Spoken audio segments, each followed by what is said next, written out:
Wow, adakah ini benar guys? Dikatakan Eropah akan menggunakan militer untuk paksa Jokowi untuk ekspor bahan mentah daripada Indonesia. Hello guys, bismillahirrahmanirrahim. Assalamualaikum warahmatullahi wabarakatuh. Allahumma salli ala sayyidina Muhammad wa ala ali sayyidina Muhammad. Guys, selamat datang ke Musa Channel. Ini adalah channel YouTube aku, Musa bin Muhammad Darin Channel. Kepada subscriber, kepada viewer di luar sana yang baru sahaja termasuk Musa Channel, jangan lupa guys untuk memberi sokongan kalian kepada channel ini dengan menekan ataupun klik tombol subscribe, like dan komen di bahagian komentar di bawah. Dan kepada subscriber, kepada viewer di luar sana yang selama ini telah pun memberi sokongan kepada Musa Channel, aku mengucapkan ribuan terima kasih guys.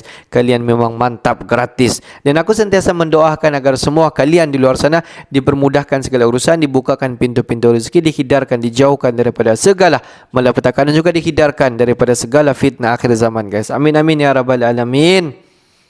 Guys, seperti biasa hari ini kita akan buat sedikit lagi video reaction di channel Bagi-Bagi. Dan kalau kita tengok judul video yang kita akan react hari ini, di mana dikatakan Eropah akan menggunakan tentera, militer untuk paksa Jokowi untuk ekspor bahan mentah di Indonesia. Adakah ini benar guys? Jom kita tonton dulu video ini. Seperti biasa di hujung nanti baru kita akan bagi sedikit kita punya respon. Tapi sebelum itu, please tonton video ini sampai habis untuk tidak salah faham wujud guys. Apa-apa pun, jom kita semak dulu video ini. Rayu Jokowi, delegasi Uni Eropa gunakan cara-cara jadul dan licik agar Indonesia buka keran ekspor. And therefore, honorable members, as I was describing these three risks, we are now getting prepared to tackle these potential risks. But we should not forget that in doing so, we are also setting the right course for the future. Because our choices today will determine whether we have the right energy we need for 2023. Apa yang terjadi kalau kita lihat secara detail? Saya nggak menyebut negaranya, sensitif. Membuat negara lain bergantung kepada kita. Sebetulnya ini sudah beberapa kali saya cek siapa sih yang tergantung pada kita. Ternyata banyak sekali. Begitu batu bara, kita stop 2 minggu saja, yang telepon ke saya banyak sekali kepala negara. Bagi-bagi. Halo sahabat Bagi-Bagi, dengan cara licik Uni Eropa akan rayu Indonesia agar membuka keran ekspornya. Ini menjadi isu penting di Indonesia. Pasalnya Uni Eropa sudah kurang ajar dan berkelakuan seperti penjajah. Untuk menghadapi dinamika Uni Eropa di Indonesia ini, Presiden Jokowi telah desain strategi agar Uni Eropa tunduk kepada Indonesia. Selain itu, dampak yang didapatkan Uni Eropa juga tak main-main.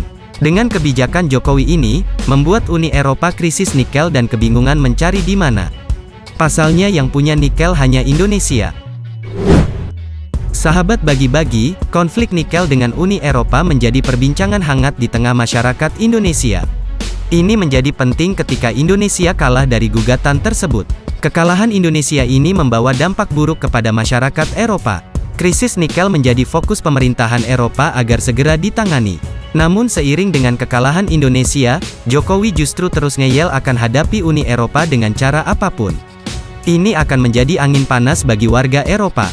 Bukannya Indonesia takut, justru langkah Uni Eropa mengundang tantangan besar Indonesia untuk membuktikan kekuatannya di kancah global. Dengan adanya konflik ini, ternyata ekonomi Indonesia justru akan moncer dan semakin gahar. Dan sebaliknya, negara Uni Eropa akan terkena imbas yang sangat besar dari kebijakan Jokowi. Lalu apa sajakah dampak yang didapatkan Uni Eropa? Sahabat Bagi-Bagi, mantan Wakil Menteri Perdagangan RI, Bayu Krisnamurti, menilai hubungan ekonomi Indonesia dan Uni Eropa tidak akan terganggu. Sekalipun saat ini RI kalah dalam gugatan Uni Eropa ke Organisasi Perdagangan Dunia atau WTO, terkait penghentian ekspor biji nikel. Pasalnya Uni Eropa justru akan terus berperilaku baik kepada Indonesia, dan membujuk rayu Indonesia supaya membuka keran ekspor. Seperti sebelumnya, Indonesia juga sempat melakukan gugatan yang disampaikan kepada WTO, terhadap Uni Eropa terkait diskriminasi sawit. Ternyata Indonesia juga pernah menggugat Uni Eropa. Gugat-menggugat, untuk kepentingan hegemoni memang sudah sering terjadi. Namun negara-negara yang menggugat pasti punya alasan yang jelas, tidak seperti Uni Eropa. Oleh sebab itu, setiap ada perbedaan pendapat maka sudah sepatutnya, masing-masing negara dapat menyelesaikannya menggunakan instrumen internasional. Terutama memang yang disepakati dan ditetapkan lainnya. Sahabat bagi-bagi, seiring dengan gugatan ini, delegasi Uni Eropa justru membuat skenario agar Indonesia bisa luluh dengan mereka. Dengan cara apapun mereka akan paksa Indonesia ekspor. Seperti yang dikatakan Presiden Jokowi, sekarang zamannya ekspor paksa. Uni Eropa lakukan ekspor paksa terhadap Indonesia. Hubungan Uni Eropa dengan Indonesia akhir-akhir ini memang semakin baik. Kita terus meningkatkan kerjasama di bidang yang memang sudah kita sepakati. Sahabat bagi-bagi, selain itu, mantan Wakil Menteri Perdagangan RI, Bayu Krisnamurti, mendukung langkah pemerintah untuk tetap melanjutkan kebijakan larangan ekspor biji nikel. Sekalipun saat ini Indonesia kalah dalam gugatan Uni Eropa ke Organisasi Perdagangan Dunia atau WTO, terkait penghentian ekspor biji tersebut. Menurut dia, Indonesia tidak perlu menarik kembali kebijakan yang sudah dikeluarkan sebelumnya. Mengingat, masih terdapat opsi banding untuk menghadapi gugatan Uni Eropa itu. Bayu sendiri menyadari, selain kebijakan larangan ekspor biji nikel, pemerintah juga berencana melanjutkan untuk melarang ekspor komoditas mineral, dalam bentuk mentah lainnya dalam waktu dekat. Misalnya seperti bauksit. Adapun dengan adanya pelarangan bauksit, pemerintah Indonesia kemungkinan juga akan menghadapi masalah yang sama seperti nikel. Namun ia tetap mendorong pemerintah untuk konsisten menerapkan kebijakan larangan ekspor, untuk komoditas mineral strategis itu. Sahabat bagi-bagi, pasalnya, kebijakan ini akan meningkatkan nilai tambah untuk produk mineral tambang yang selama ini diekspor dalam bentuk bahan mentah. Oleh sebab itu, banyak argumentasi yang bisa Indonesia berikan dalam menghadapi gugatan Uni Eropa, atas larangan ekspor produk mineral tambang. Paling tidak, pemerintah dapat menunjukkan bahwa langkah kebijakan Indonesia, bukan hanya bermanfaat bagi Indonesia tetapi juga bermanfaat bagi negara lain dan dunia. Sahabat bagi-bagi, untuk diketahui, pemerintah Indonesia tetap mempunyai pendirian kuat mengenai kebijakan larangan ekspor biji nikel. Sekalipun dinyatakan kalah dalam gugatan Uni Eropa kepada Organisasi Perdagangan Dunia atau WTO. Menteri Energi dan Sumber Daya Mineral atau ESDM, Arifin Tasrif, sebelumnya menilai bahwa keputusan panel belum memiliki kekuatan hukum tetap sehingga pemerintah akan melakukan banding. Dengan begitu, Indonesia tidak perlu mengubah peraturan atau bahkan mencabut kebijakan yang sebelumnya sudah dilakukan. Pemerintah juga akan mempertahankan kebijakan hilirisasi mineral dengan mempercepat proses pembangunan smelter. Sahabat bagi-bagi, untuk menghadapi dinamika dunia yang semakin rumit, Presiden Jokowi sudah siapkan desain-desain agar Uni Eropa tunduk pada negara kita. Mari kita tunggu kejayaan Indonesia, jangan santuy terus, mari kita barbar, merdekalah kita seutuhnya, merdeka. Hurrah!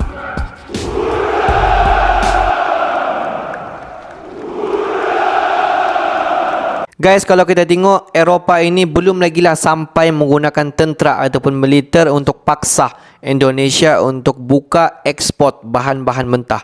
Kalau kita tengok, sebab Eropah sangat-sangat perlu bahan mentah, sebab itulah dia memaksa Indonesia untuk ekspor bahan-bahan mentah. That's why. Kalau kita tengok, dikatakan oleh Presiden Indonesia, kalau kita tengok Uni Eropah, Amerika Syarikat, semualah, kalau kita tengok mereka sekarang memaksa Indonesia untuk melakukan satu ekspor paksa.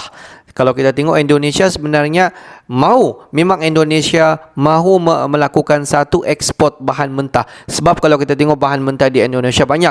Jadi bukan benda yang mustahil Indonesia ekspor. Memang Indonesia akan ekspor. Tetapi kalau kita tengok apa yang Uni Europe ataupun negara-negara besar lakukan kepada Indonesia, memang sangat-sangat di luar daripada expectation kita semua. Di mana tetapi wajarlah Indonesia sebenarnya untuk stop untuk mengekspor bahan-bahan mentah. Kalau kita tengok bahan-bahan mentah itu adalah kepunyaan Indonesia sendiri. Jadi hak Indonesia untuk ekspor ataupun hak Indonesia untuk stop ekspor itu adalah daripada expectation ataupun fikiran kita. Tapi kalau kita tengok apabila benda ini dibawa di dalam persidangan WTO, dia menjadi satu kesalahan. Tetapi kesalahan itu bukan memaksa Presiden Indonesia, Presiden Jokowi untuk berhenti di sana dan terus ekspor. Tidak. Di mana Presiden Indonesia, Presiden Jokowi dikatakan walau bagaimanapun di mana Indonesia akan stop untuk mengekspor bukan sahaja nikel tetapi semua bahan-bahan mentah. Nah, ambil kamu, bukan saja nikel, di mana Indonesia akan stop untuk ekspor bauxit, tembaga, apa lagi, kopi dan banyak lagi bahan-bahan mentah di Indonesia. Jadi, kalau kita tengok negara-negara yang sekarang yang bergantungan kepada Indonesia, bagaimana? Di mana kata Jokowi, jadikan bahan-bahan mentah itu jadi barang separuh siap. Contoh nikel kasih jadi bateri. Jadi negara-negara di luar daripada Indonesia akan membeli ataupun Indonesia akan mengekspor bateri sahaja. Kalau kita tengok daripada sana banyak manfaat yang kedua-dua belah pihak akan dapat. Cuma perbezaan daripada sana adalah daripada aspek keuntungan. Di mana kalau kita tengok apabila Indonesia mengekspor bateri yang sudah siap, di mana Indonesia akan mendapat keuntungan, tetapi negara di luar sana dikatakan mereka akan dapat keuntungan tetapi dengan nilai yang rendah, tidak sama dengan apa yang mereka beli bahan mentah. Contoh macam nikel bulat-bulat, bila mereka melakukan sendiri realisasi di negara mereka dikatakan keuntungan berlipat kali ganda. Tetapi mereka boleh juga untung. Kenapa mereka tidak mau Indonesia untung? Inilah kalau kita tengok dasar ekonomi kapitalis yang mementingkan diri sendiri, mana mereka sahaja mau untung. Mereka tidak mau negara-negara di luar daripada negara mereka untung. Jadi pendapat kalian bagaimana? Adakah patut dilakukan?